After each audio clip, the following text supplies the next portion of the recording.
We're going to talk about Egyptomania. And my little friend there. Say hello to my little friend. Victorian stuff. That's becoming my favorite stuff. I want you to know. Sherlock stuff. It's also becoming my favorite stuff. I will do a reading if I have a voice, and I think I can. Discussion. I need your questions. So be thinking of questions. What is this darn book about? I mean, what is, how did I write it? Why did I write it? What's going on? Who are you? You know, those questions, stuff like that. But let's go over some housekeeping. And let me show you the prizes you can win. And you can win prizes, and you can win like this. When I tell you, we're gonna have you email me for this prize. Then you go to my email. There it is. You go to jerrywesterson@gmail.com, and you say in the subject what prize you want to win. And at the very end of this whole thing, I will go off the air. I will go to all of your emails, and I will have my random number generator pick one of the winners. And that's how that will go. However, this time there are super secret gifts to give away. And we'll talk about that later. And if you've already won something, you still may win this. If you haven't won something, you still may win that. The super secret prizes. So I like doing that. Anyway, so here we are. These are the prizes to begin. This is a lovely tin of English tea. See? It's English tea. Because I don't buy any other kind. So that should be fun. It's a great little box. There's also the Sherlock Holmes pin. Let's see if you can see that. There we go. Sherlock Holmes. You know, my own little Sherlock Holmes will be showing up, I'm sure, sometime today. And these, somebody will win tuppence. These are penny each. Let's see if I can get this right in there. Oh, she's upside down. There it is. I don't know where the camera is. There it is. And this is 1 penny. And these are both from 1900. I guess in England they're still worth a penny, but they're actually worth more because they're old, But look at the size. That shows you how much you could get for a penny, because these are big pieces of money that you're using for everything. Your beer, your bread, your everything. So. And then we have this. It's a lovely scarab necklace and pin. Let's see if it'll focus in on that. Focus, focus, focus, focus. It's not going to focus. Anyway, it's really cool. Where does a necklace? Take off the chain. Where does a pin? Look at this. 'Tis a pin. 'Tis lovely. It's not cursed or anything. And 3 people, you will win 1 each. These are reproductions, and they're made out of clay. And this is a Horus. It'll focus. Come on. You focus so well for the fish. Anyway, Horus and a frog. A forg. Little forg. Little frog. Anyway, these are little things that would be amulets that would be bound in the mummy's bandages for his good luck trip into the next world. So those are our gifts. So who we have? We have Venice Beach. Cool stuff. Hello, Avis. Hello, Jody. Oh, from Montana. Hello, hello. All right, so those are our giveaways. And so we're going to begin by talking about Egyptomania. Now, what the heck is Egyptomania? Well, Egyptomania was what the Victorians were crazy about. Suddenly, I don't know how this started, but they were crazy about Egyptian stuff. And this is well before King Tut's tomb, by the way. That's in 1922. This is in 1895. And they have started this Egyptomania, this craze for Egyptian stuff, quite early. And um, they they love to have jewelry, like you just saw, like this scarab, and more. You know, big necklaces, clothing, um, vases, furniture in the style of Egyptian stuff. I mean, they'd uncovered stuff um, before King Tut's tomb, so they knew what things looked like. But excuse me, they made new furniture based on that. They did wallpaper, stuff on the ceiling, just like a tomb that had the stars and everything. They went mad. They had if you was a costume party, you would go as Cleopatra. There were plays about Cleopatra. Cleopatra wearing a corset, of course, underneath her stuff, but which would not work in Egypt, I'll tell you. But so they would. I mean, they were so excited about this stuff. Papyrus this, papyrus that, hippos over there, um, and so they collected stuff from Egypt that was, by the way, illegal to import. Well, it was illegal to export out of Egypt. I don't know if it was illegal to import, but it was illegal to export. But I guess you slip a few, drachma to the right people, and you get your stuff. And one of the bigger things that you'd want is a mummy, a real live mummy. And if you were lucky enough to get the sarcophagus with it, well, that was just icing on the cake. So if you're wealthy, well placed in society, you'd invite all of your friends over to have a mummy unwrapping party. And it's just what it sounds like. You'd have the sarcophagus, you'd bring out the mummy and you'd lay it out, and people would be sipping champagne and having hors d'oeuvres and observing it, and then your host would explain. He's going to begin to unwrap all the bindings, and they will unwrap the bindings, and hopefully, they hope to find all these little guys inside, and those might be given away to people as like little prizes.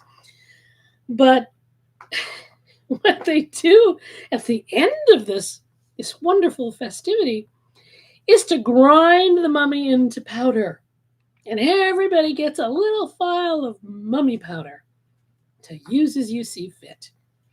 Now, this goes way back to the Middle Ages, where people used dried mummy powder as part of their medicine.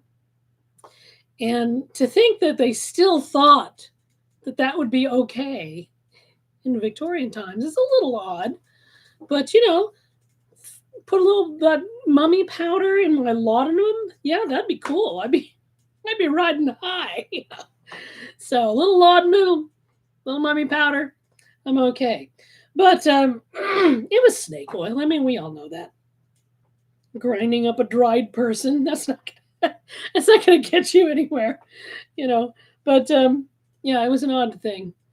But that was just all part of the theater, and that's what this was, theater.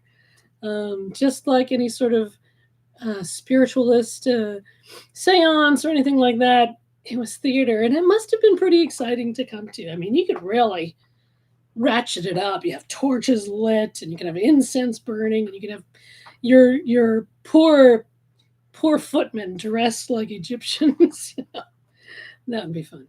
But anyway, yeah, let's talk about also remember, if you have a question about what I'm saying about any of this stuff, do ask that in the chat that's on your, well, I think it's on your left. It might be on your right. I don't know. It's on my right. That's how I see it. So let's talk a little bit about Victorian stuff. Um, I have these, I have extras of these for me because I think actual products from the time period. Um, for the medieval and Tudor stuff, that is so rare and too expensive for me to have. So anything like that, I would have a reproduction. I do have a real medieval coin, and that's really the only thing that I have that is actually medieval. And I'm no longer middle aged either. I'm upper aged, I guess. So, but to have something like this that people had in their hands, they maybe some poor woman worked in a factory all day or some child, and this is what they got for the week. Nice. Or a couple of days or something, but this is it. They would they would have spent this, like I said, on beer, ale, or wine or gin. Gin places were kind of big then. Gin palaces, they like to call themselves. But this is where the real people, where you meet the real people, the feel of this and the whole idea of something that people carried around and touched and used. Um, Really, it gives me the shivers because that's the real people that they're gone now. But this is what they used every day. So that's cool to me. Now I got quite a few Victorian things. Although this is I don't know, this could be a reproduction. But this is it's for your pen and ink. This is for your ink. Will go in there. And this is your pen. And this would have a special kind of tip for dipping. And I used to do, way back in the day before I was a graphic designer, I taught myself calligraphy. This is essentially a crowquill, one of those kinds of pen nibs. Um, and it holds ink in it by suspension. You know, it's a technical term. You talk to your local scientist about it. But anyway, it's like surface tension when there's a drop of water on a table and it stays like a drop, like a little jewel. That's the surface tension. It's small enough that it doesn't go anywhere. It's like, so it holds inside the pen just enough, and you tap it off. And I wish I had one of these, and one of these days I'll get one, but they're pretty expensive. And they're called a pen wipe. And it's layers and layers and layers of felt with a little you get a pinking shears around the edge of it, different colors, and there's maybe some interesting sculpture in the middle, like a little dog or something. But all it's for is you get a little too much ink on this, and you just wipe it on the pen wipe. Pen wipe. That's why it's called that. You wipe it on the pen. So anyway, so you're not gonna have, you're not gonna take your pen over the paper and go blop, a big blot of black ink. So the little things you have to think about. Now this is my absolute favorite thing, and let me move the camera back a little bit so I can bring this to me.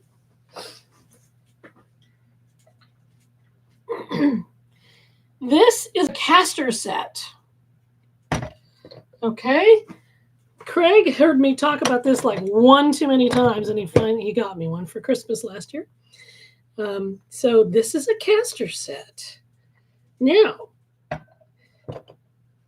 this was on every Victorian table. As a matter of fact, it was on every table from the 1750s till the 1950s. Okay? Talk about staying power in America and the UK. So everybody had this. I mean, you're not even going to think about it because it's just there. It's like your salt and pepper shaker just sitting there on your table. Everybody had these. But look at the marvel of this. turns, of course. It just stays on your table. And what does it have in there? But and see how it's shaped so it fits in the inside the little roll around here. So you would have salt and pepper. Now this is a great one because Craig got this one. It's all cut, etched glass, and the lids are all intact. Those are very hard to find. So, and this is just cheap kind of pop metal. It's not silver. It's not even silver plated, but I don't think it is. So your salt and pepper, and of course you put the salt and pepper in it. These are your oil and vinegar. And this is for your mustard, because you need mustard. You're having a lot of cold meats, a lot of meals where you got cold meats, you leftovers from the night before, or that's going to be your dinner, or it's going to be your late supper. Sliced cold meats and pickles, pickled things and chutneys, because that was getting popular now with India being part of the empire. So they're getting a taste for these things. And as a matter of fact, I tried to make the menu for Badger and Watson conform to the things that Sherlock and John Watson would be eating. And it's all in the books. So I have, got the idea from the Conan Doyle books about the kind of things they would be eating. So curried chicken might be for breakfast, part of breakfast. Rashers and bloaters and and bloaters are fish. And what's the other one? It's not just a pickled herring. It's I can't think of the other one, but it's these are a kind of a smoked fish. Some of them are like sardines, so big, not necessarily packed in oil, but they could be. And then they're fried up for you, or they're already smoked, and you'd serve that heated up for your meal, part of your meal. Sausages, all that stuff. Now, the caster sets can be bigger and have more things. Sometimes powdered sugar would be on here. Sometimes your jams and marmalade would be on here. But this is essentially it. Now, look at the structure of this. You see these even today in your local restaurants where they have the thing like this that they bring to the table. It's got mustard and relish and Tabasco and ketchup and all the little sugar packets. That's this. That's the grandchild of this. And you look at old movies and from the 30s and 40s, and if you look in the background, if you look at the tables, you'll see this. This is so now you won't be able to not see a caster set. Now you'll be watching a movie and you'll go, look, a caster set. Jerry said that, and there it is. And and your spouse will go, stop talking about this. Just stop. But it's a Wonderful Life. Look at the scene where George is eating with his father at the table, and his brother is getting ready for the party down at the high school. They're going to inaugurate the pool that's under the decks. On the table is one of these because it's just always there. So I get excited about Victoriana. It's just too fun. There's all kinds of things out there. So, I think this is a good time to give something away. Let's give something away. What shall I give you? My cat? No, you can't have my cat. Let's start with a little tea, a little English tea. Look at this lovely little. So you can have this. So let's see. Oh, it's telling me here on the back. Let me read this here. With their clusters of azure blue petals, forget-me-nots became a symbol of love and remembrance for the Victorians. It was also during the Victorian era when drinking tea became even more popular in Britain with the introduction of high tea. New English teas have created this 40 teabag vintage tea caddy to carry on the forget-me-nots message of sentimentality and giving. So I will sentimentally give this to you. And all you have to do is go to jerrywesterson@gmail.com right now and say, tea. I would like the tea canister. And you might just get it.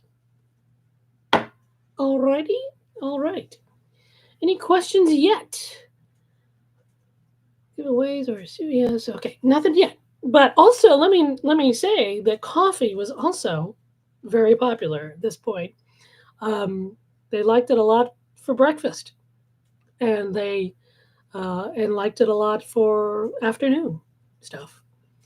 Now, coffee became more popular in the United States in colonial times because of the tea tax and that little problem we had in the Boston Harbor because we were really sick of paying taxes without being represented, right?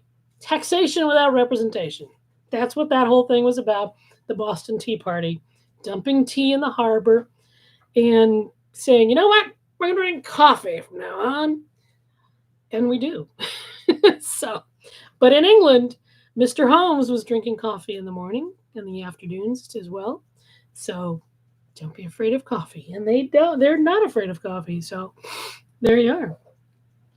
So that was some of my Victorian stuff. I don't think I have anything else. Just oh, I do. Oh, there it is. Now, if there's something I like just as much as a caster set, it's a spat. Spats.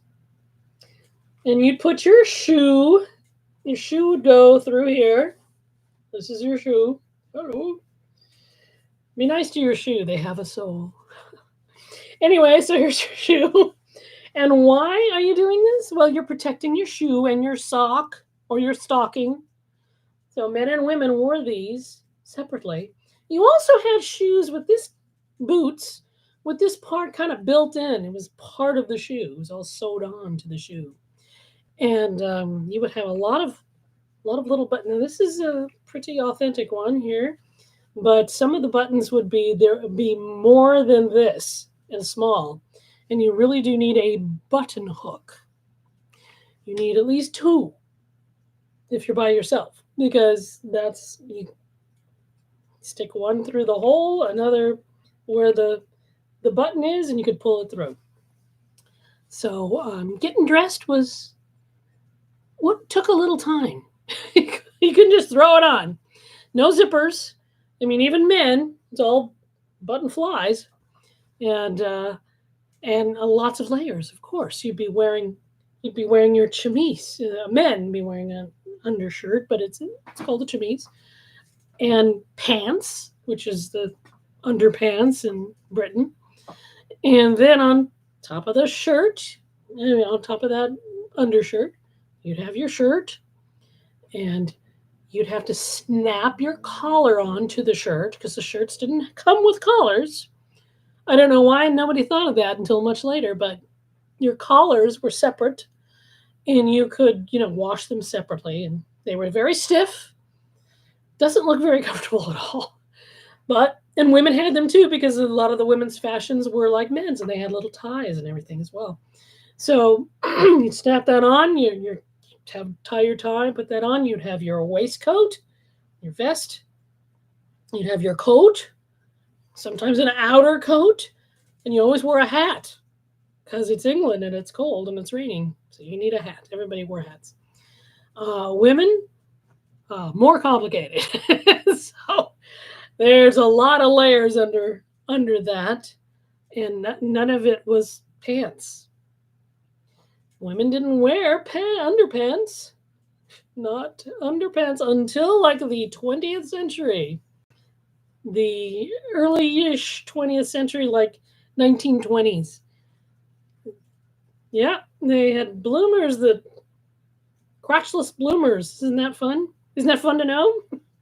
Because how are you gonna lift all these skirts and all the underskirts and all that stuff to do what you have to do? I mean, you just have to hope for the best, right? But and then you have something, a slip sort of thing you'd have on. Your corset goes over that. You have corset covers that go over that. And if you don't have enough up front, You tied on a little bit of lace stuff that kind of gave you a little more je ne sais quoi, shall we say? And then you'd have your blouse over that, and sometimes you wore a little jacket on that, and then sometimes you wore a bigger jacket. So it's a lot of activity, and it's helpful to have a maid to help you.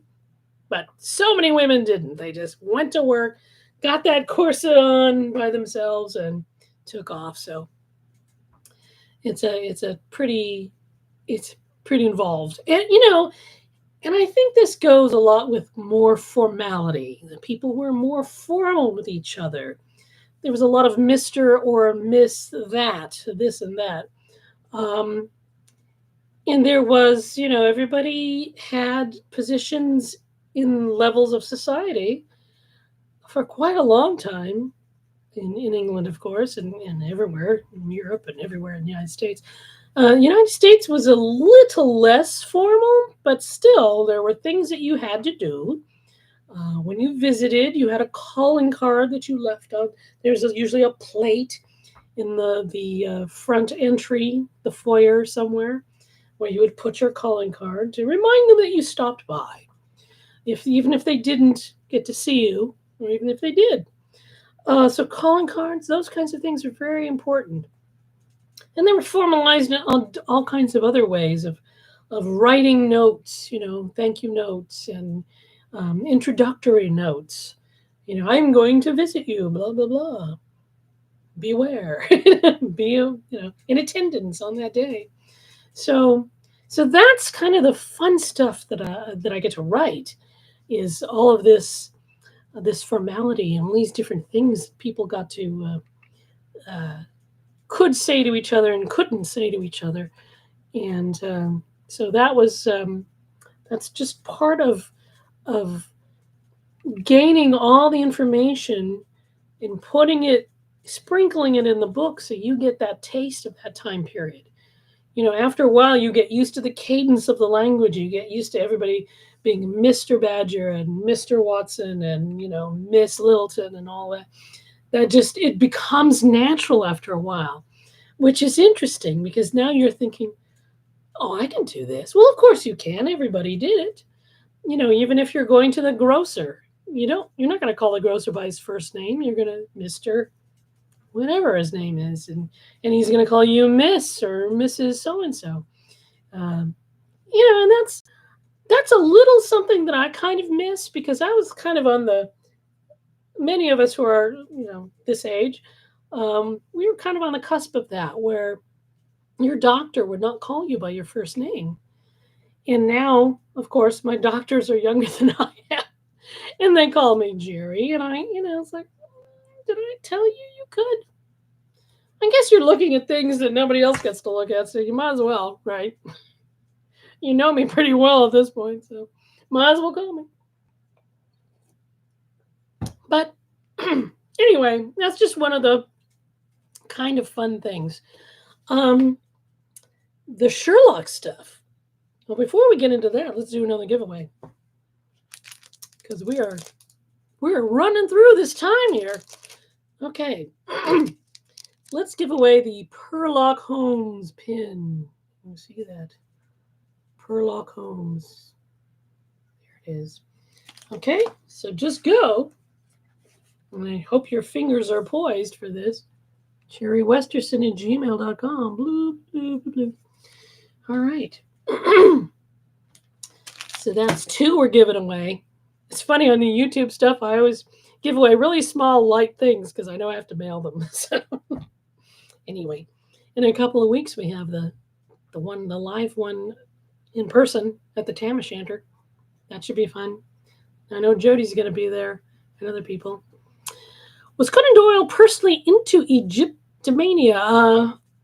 I don't know that, but he sure was into spiritualism, so he might have even attended a mummy unwrapping party and all the mystical stuff that went with it, because he would sure, that's bread and butter to him. He would have loved that idea.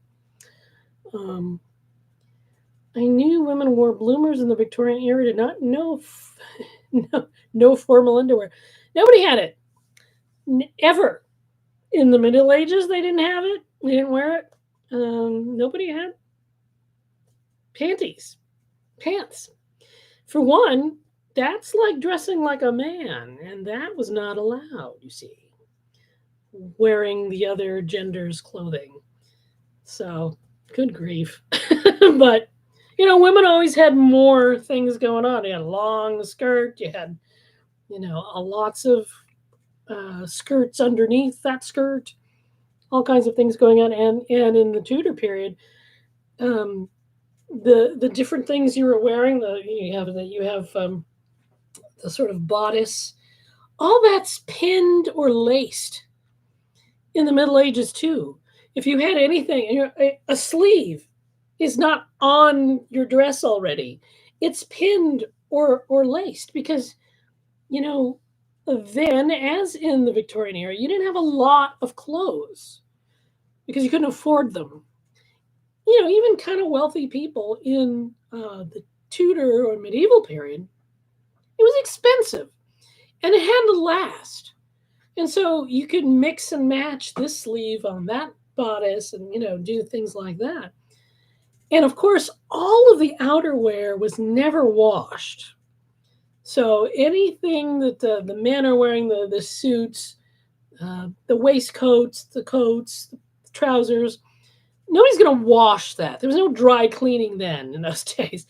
They would be, if you got stains or spot, you can do spot cleaning on those things. But you don't wash, you don't launder outer clothing. You only laundered the clothing that's touching your body, like all of your underwear, your chemises and your pants and things like that. And that's why they're white, because you're gonna boil those suckers. You're gonna hot water and lye and things like that. You're gonna boil them to make them hygienically acceptable again.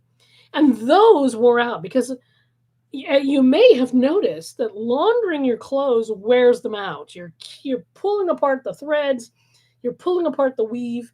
It's never going to last forever. But your outer clothes will last almost forever if you don't wash them.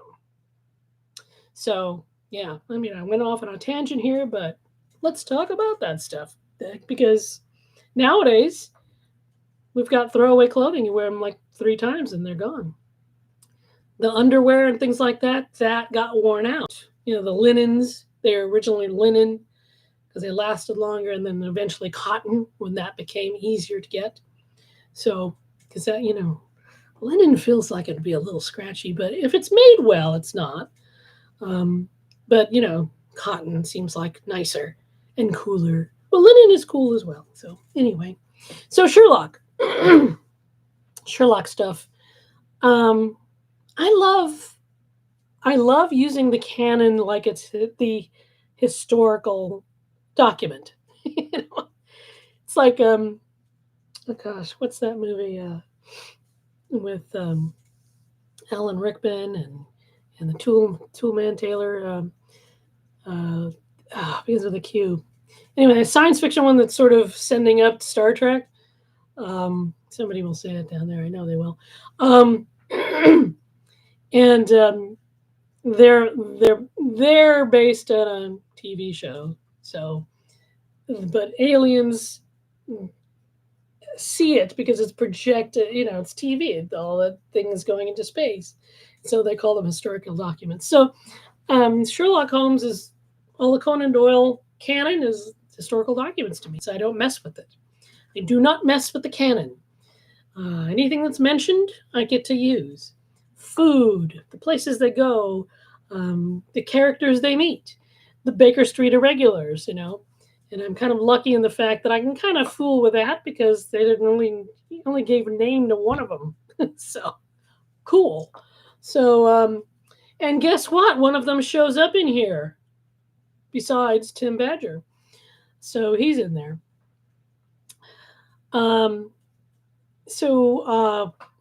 The Sherlock stuff to me is you don't want to mess with it. It's like messing with history. So everything that they do, I can do. And it's fun because they do an awful lot. And I have this wonderful map of Victorian London. Let's see if I can open it up without her. Yeah. Let's see part of it. This one is actually based on Reynolds, just a map of London, but they do an added twist, and this is all about Sherlock Holmes and all the different places. It's got marked on the map. It's got little this story happened here, and this story happened here, and this is Baker Street, and this is so it's kind of a neat thing. Very helpful to me because I like to get the history right. The omnibus lines. I get those right because those are all on there, plus the stuff that I've researched. The train stations and where they go. And in the third book that I'm writing, I do have to know more about the trains, how to get a locomotive started, actually, is one of them, and tickets. We take all these things for granted, but the rail system started in England in very early, but it was almost by accident because they had some rails and they had some cars and they had a sort of a steam engine of sorts. And those would chug over to the mines so that the workers can throw the coal into the cars. Well, when the workers didn't live near the mine, they lived outside of it. And after a while, some of them going, "Hey, this thing is going right by my house. I'm going to jump on and take a ride to the mine." And after a while, everybody was doing it. And so naturally, the company started to charge them. Of course they did. So they got a little ride, but they had to pay for it. Nice. And these were open cars, like a coal thing. You just throw the coal in. So they were sitting in these open cars, and some entrepreneurs, some rich guys, looked at that and they said, stroking their beards, I bet we could do this all over the country and people will pay to ride to different locations. Now, this one started because it was a mine, and what they needed to do was take the coal to the coast or to a river that had a barge or a boat that would take the coal to the big cities so they can get paid for them, and they could distribute the coal that way. So that was the first ones, and it was very early 1800s, and it didn't take long for it to just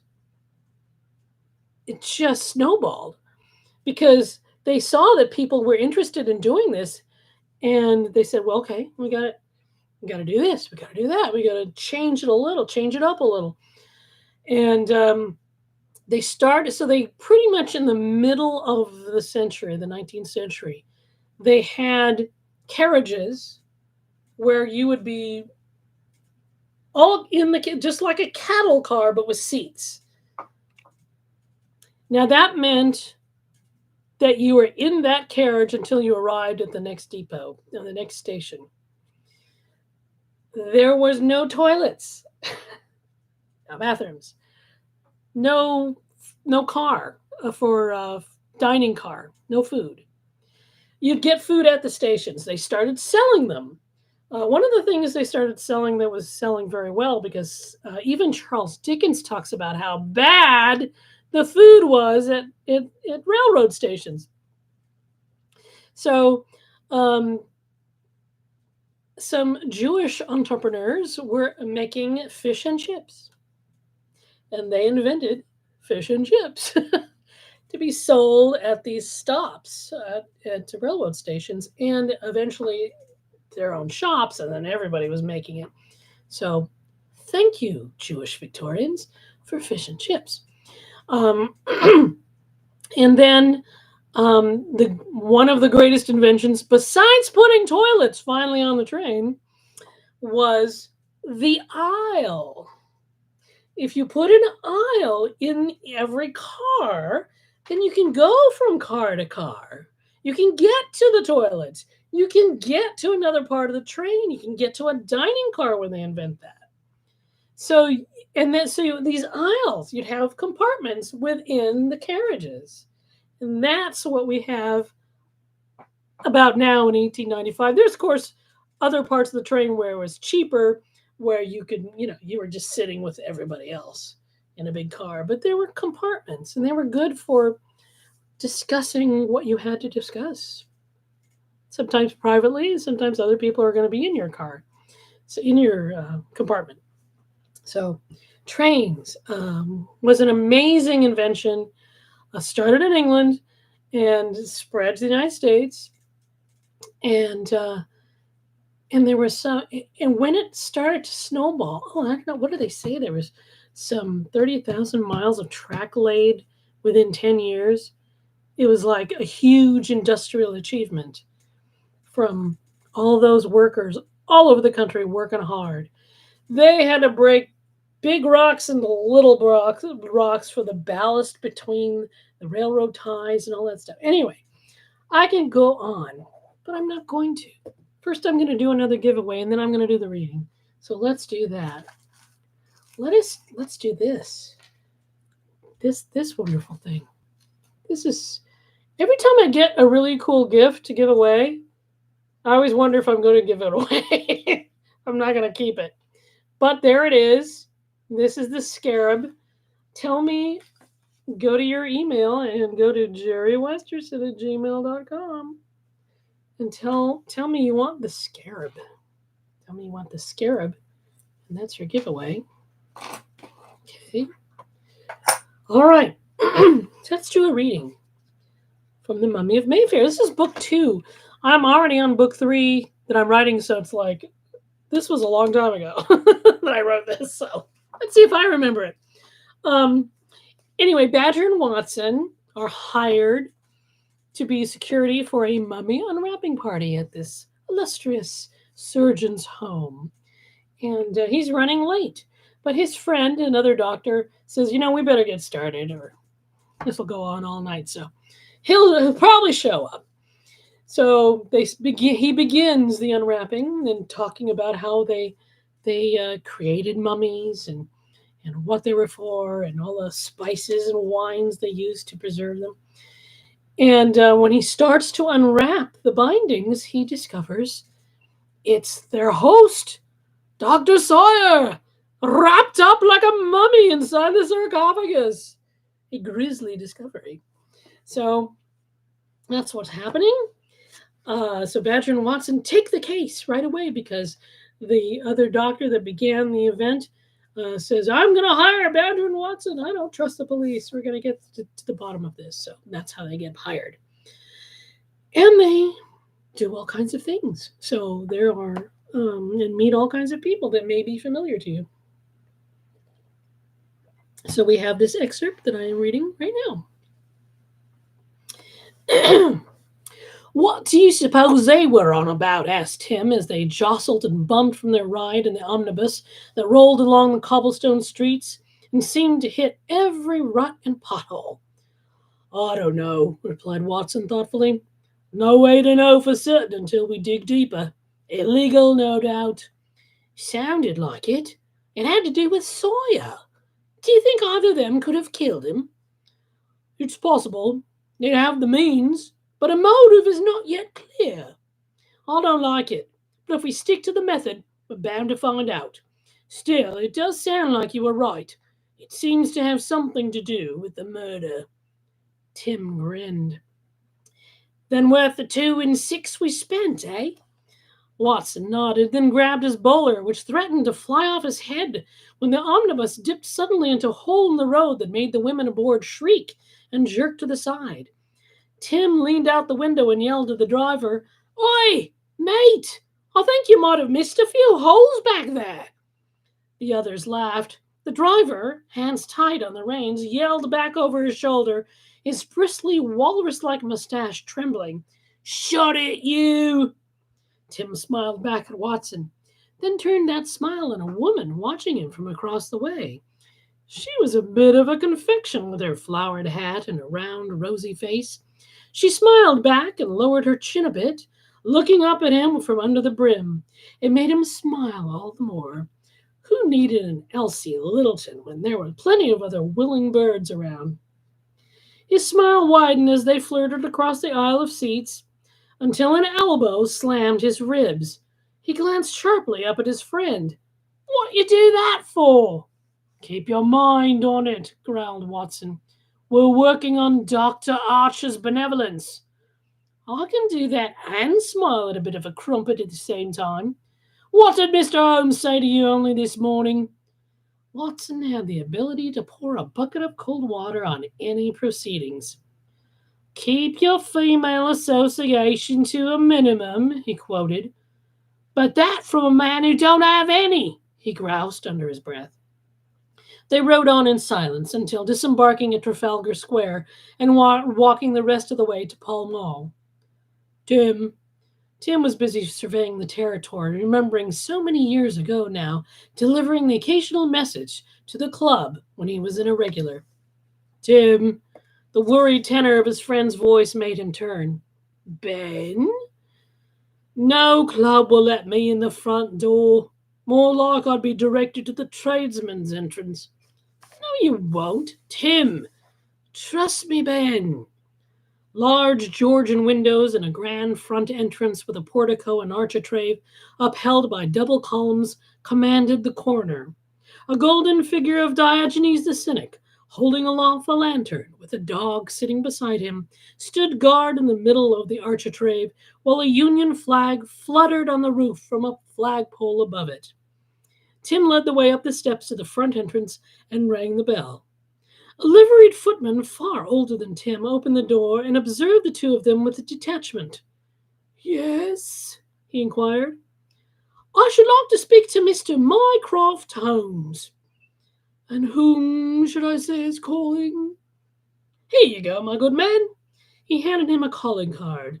"Tell him Mr. Badger and Mr. Watson are waiting to talk to him." The man never looked at the card, but he did flick a lash at Watson before retreating, whereupon he closed the door in their faces. "You know you'll never see that bloke again, don't you?" said Watson. "You just wait and see." But after they had stood there waiting longer than Tim felt it should have taken, he began to have his doubts. He glanced at Watson, who wore an "I told you so" expression, and started to consider that they'd been had. He thought about hammering on the door, or possibly creeping in by the tradesmen's entrance after all, when the door abruptly popped open with the same footman once more. "Right this way, gentlemen," he said. Badger flashed a grin at Watson as he marched through. Marbled floors, more columns, a sunny atrium with potted rubber plants and palms. The footman did not take them through a set of double doors rising before them, but to a side door leading down a corridor with large paintings in frames of lords and knights, some wearing ermined robes, others in large curly wigs. Tim reckoned those were founding members, possibly judges. Presently they were brought to a large oaken door alongside a brass plaque etched with the words, "Stranger's Room." The footman opened the door, led the way inside, and stood off to the side, announcing, "Mr. Badger and Mr. Watson." The footman retreated then, leaving them in a heavily walnut-paneled room with long library tables with cushioned chairs all around. A rather large, portly man was sitting in one of the chairs by the open window, making use of snuff from a tortoiseshell box. He sniffed the stuff and wiped the excess powder that sprinkled his waistcoat with a bright red handkerchief, which he replaced into his breast pocket. His pale gray eyes turned to them with bland regard. "Badger and Watson, as I live and breathe."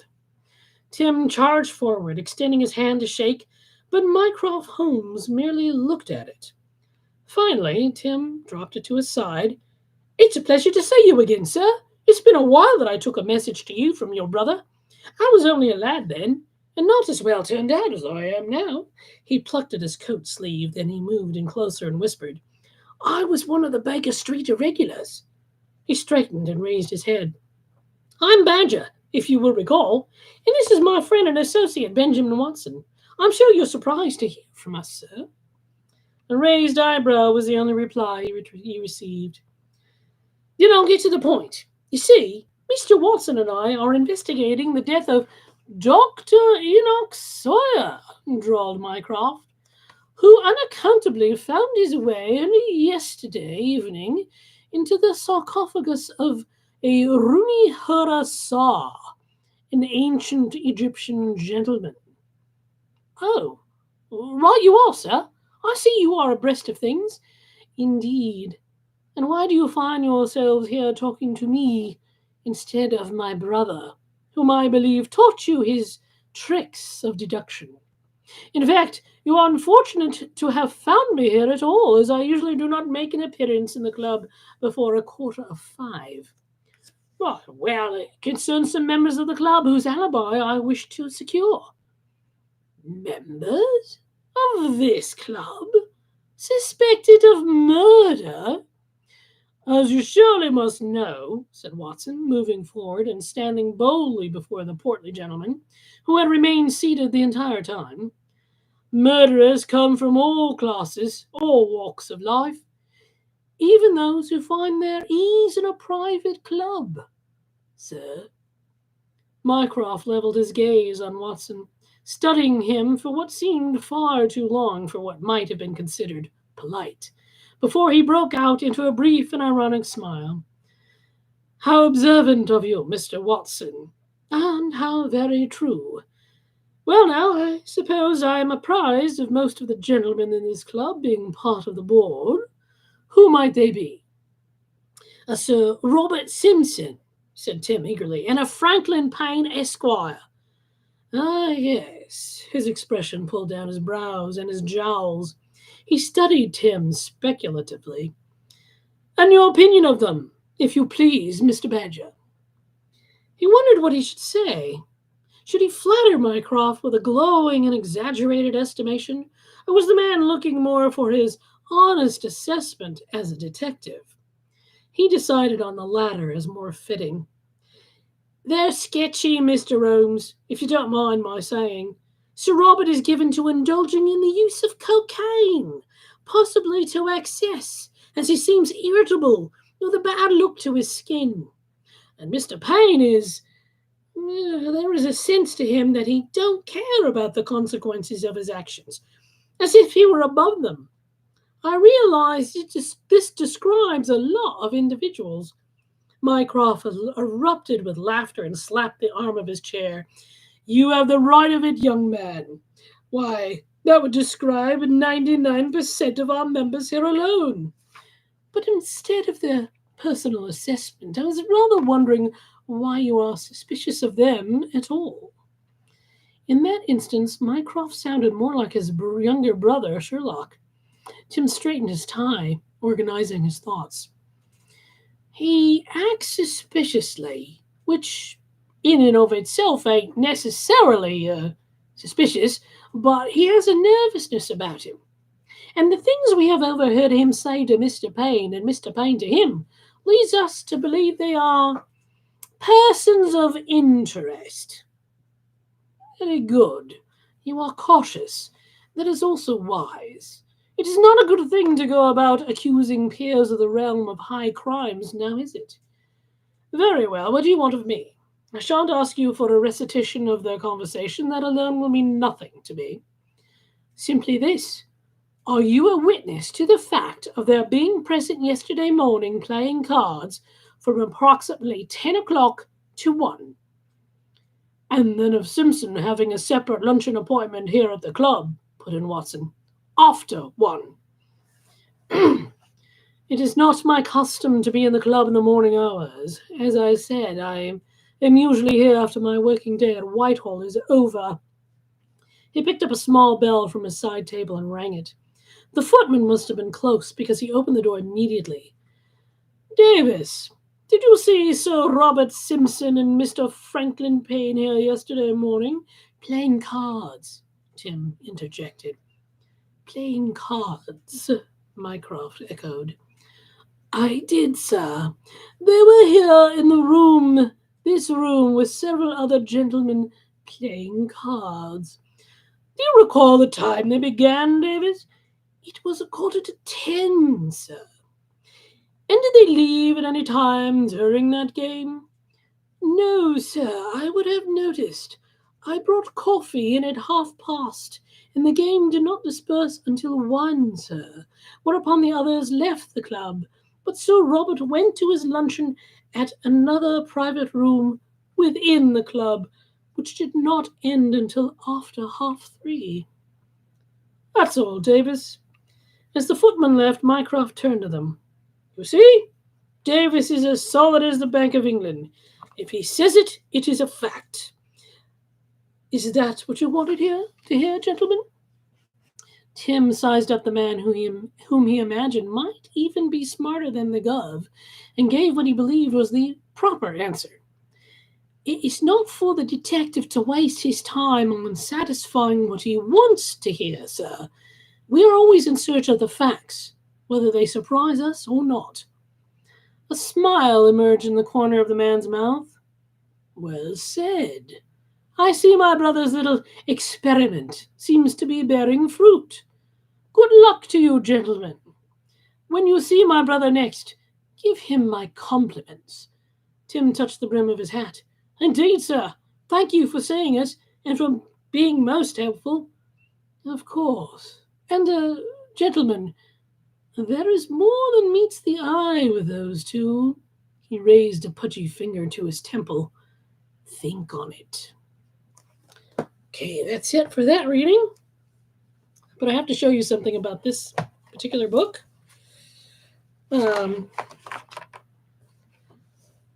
am reading it like this because it's right side up. But this is how they printed it. So this is a special one just for me. I get to keep this little book and read from it because, I don't know, maybe nobody would want it. They might want it.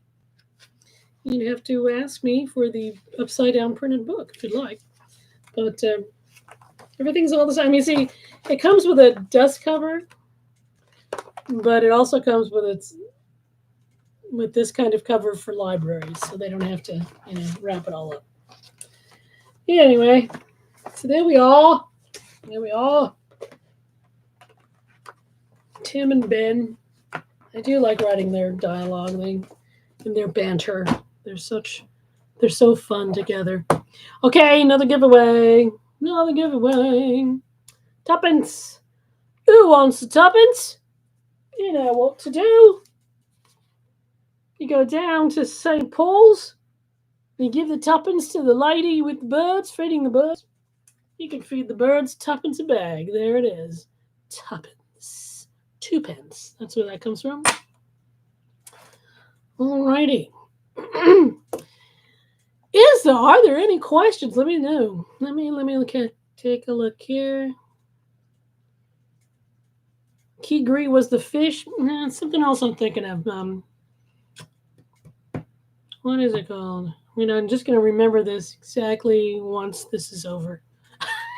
So there was a lot of fish. Kippers. There's a lot of kind of fish that were served at breakfast. Because this is an island. You better like fish. You better eat a lot of it.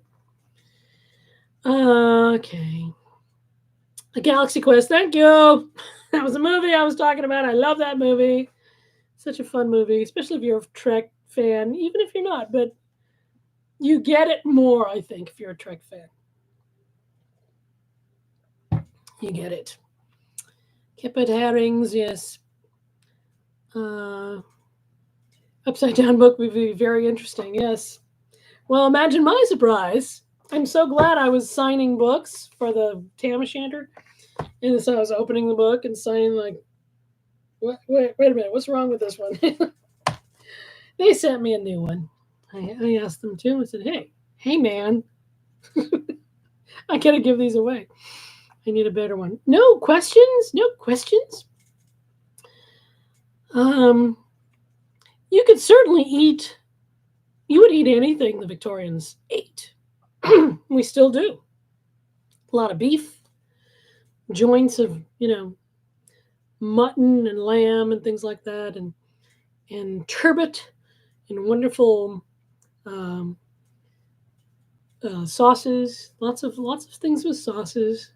It's, in fact, if you compare it to the medieval time, there's a lot that's the same, but because now we're in the Industrial Revolution, there's a lot that's different. I mean, the different classes are still important, but not deadly. You're not going to run up to Henry VIII like Will Summers does and go, "Hey, Harry, how you doing?" That'll get your head lopped off. But you could do that to Victorian. "Hi, Vicky, how you doing?" And nobody's going to shoot you.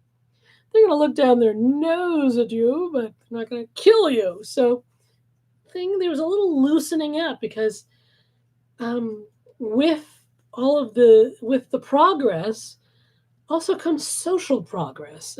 People become a little less um, stratified. They still have that. In fact, the downstairs maids and the butler and everybody else um, are different from the people that they're serving, and they're not going to be cozy with them. But there was just a little bit more loosening up because you'd see the the downstairs people going to the same plays and music halls that slightly upper crust people would be doing.